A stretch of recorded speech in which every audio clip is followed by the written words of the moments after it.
I'm Tanja from Elite Pilates Teacher Training, and today I'm taking you through the dumb waiter in our training manual, which we give to all our teachers on their courses. So we're going to start off kneeling, standing or seated, again always up to you, and you're going to bring your hands up so that your elbows are not dug into your side, they're just hanging underneath the shoulder joint, so over there. So I always say, imagine you've got a tray in your hand, so it's a dumb waiter. So as you take a breath in, we're going to send the hands out to the side. So our hands mimic what happens with the rib cage. So we're going to inhale.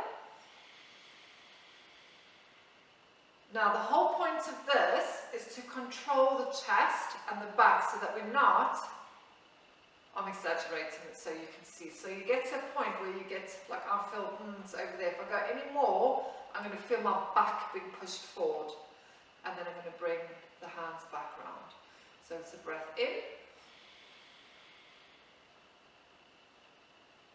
and an exhale. So I'm also going to do this from the side so that you can see.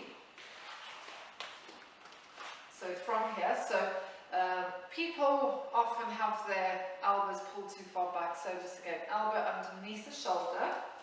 So breathing in. So what you will look at, or what you want to feel in your body is, are you doing this? And again, so the complete isolation of the upper body, so that it's just the arm bones moving inside of the shoulder socket. So like I can feel it down there, so I can feel, again you're going to feel it where your body needs it.